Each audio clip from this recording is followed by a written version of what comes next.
Five,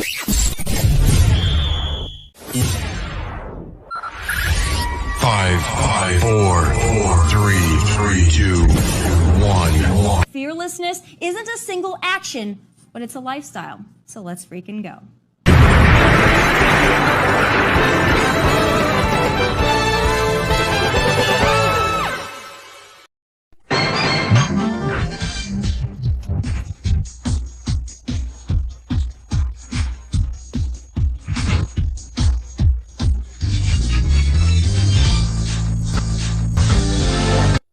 Ms. Lenore. Wow. She gave us shoes, took us home, took us to the hospital. Her husband as well. Thank you.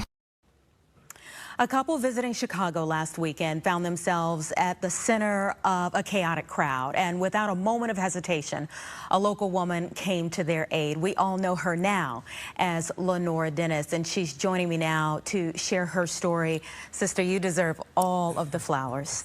Thank you. Good morning to you. Thank you. Yeah, thank you for being here. I'm really happy to be able to have this discussion with you. We've seen the videos, and there's just been more and more videos throughout the week that we've seen from last weekend. What was going through your mind when you saw what was going on in real time, and why did you rush in?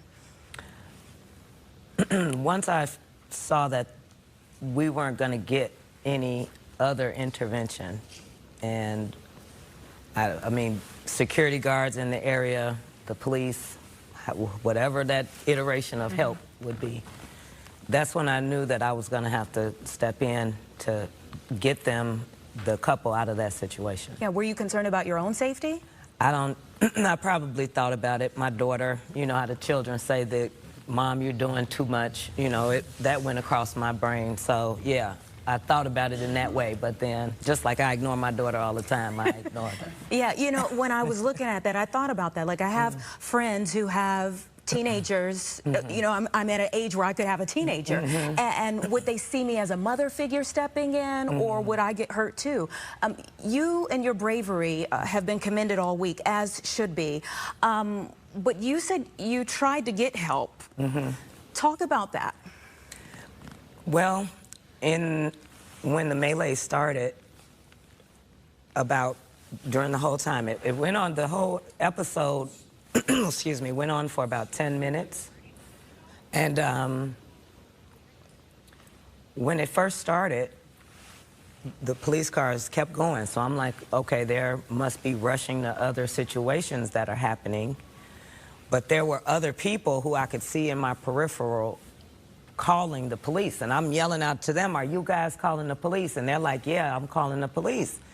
But then the police cars, you know, just kept zooming past, and I'm like, well, I know they're getting dispatched to this spot, so why aren't they stopping? So finally, when I saw a car coming, before, you know, I just walked out in the street and I put my hands up in front of the car in an effort to force them to stop, and I motioned there, you know, me and the cop locked eyes, and I told him, I said, we need help over here, right here. And he looked over there, looked at me, and then he cut around and drove by. So that's when I said, okay, this is not going to end until something happens. Yeah. So there is an internal investigation now into the officer's actions or inaction there. Have you been in contact with that couple again? What did they say to you in those moments when you were trying to get them to help? They were, I mean, DJ was concussed, visibly concussed. He could not lock eyes with me. Obviously, he was irate about what had just happened. He was confused. He was yelling, you know, just... Ashley was hysterical, crying, trying to get her to just calm down, trying to get them, corral them together to just move in unison to just get out of there. It was just, and while I was doing that, I'm literally yelling at DJ, like, get yourself together, snap out of it. You got to get out of this situation. And as I was telling him that, another group, or the same group, a few less of them, came back around the corner and started beating them again. And that's when I said, okay, I gotta get them physically out of this situation. Wow. So as there's now the thought, the threat, the possibility of round 2 of teens taking over downtown again, what's your message to these teenagers? You all need to talk to us. I mean, I know it seems like, I mean, they want to be in the life, they want to be outside, they want to follow and emulate these images and these people that they follow on Instagram and in social media, period. But we cannot have the thing that happened the other night happen again. So we as parents and everybody else needs to get involved to find out what kind of outlets they would like to see in order for us to help them.